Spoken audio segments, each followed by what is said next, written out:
Osai William Adu, as a senior high school graduate. The young man has been into palm wine tapping since he was 10, a practice passed from his father.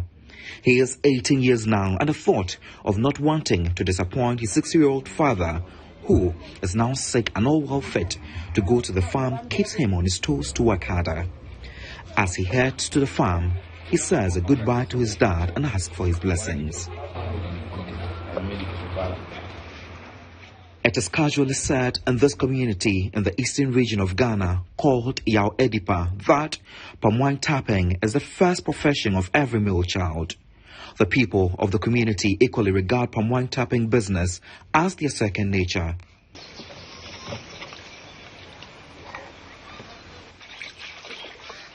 I visited the community and behold the palm wine tapping prowess of the people. William has finally arrived at the farm, which is about 15 minutes walk from home. His other colleagues were already here when we arrived. It is time to check if the felled palm trees has brewed some wine. I can see if you have money, then you buy more palm, and after that you look for some people who will help you to do the business. So if you help me to do that, it can help you to produce more and sell it to our customers. David Dayan La is 64 years and has been in the work for more than 20 years. He says due to the non-availability of proper jobs, this is what sustains him and his family. In fact, I haven't got money. And if you don't get money, you can't do the job. So if you get money, that doesn't mean the job, you can do it. Owners of these large farmlands sell each palm tree to them at 40 Ghana cedis, a price David thinks is quite outrageous. He called for some attention from stakeholders to come on board and expand their only source of living to make it more lucrative. In fact, we need help. We need help. Or the help, the government will help something like money. So that one can even do something better. After a long day, William returns home with some palm wine. This palm wine had already been preserved for some days to be fermented for the production of a local alcohol in Ghana called akpateshi. Whole business in Yaw Adipa, a community in Nsawam, is a big deal here. Now, the process is pretty simple. The palm wine, which is tapped from the forest, is put in this particular tank and is cooked for hours. Out of the evaporation that comes from the heat, it is distilled through this metal rod to here. Then finally, it goes down into this particular container, which costs about 40 cedis. Most Ghanaians like to patronize it because it is used for funerals, marriage ceremonies, and a lot more.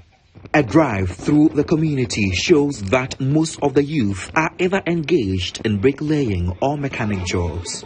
Their jobs are insecure. There's no government attention here because there's no job for the government at this place.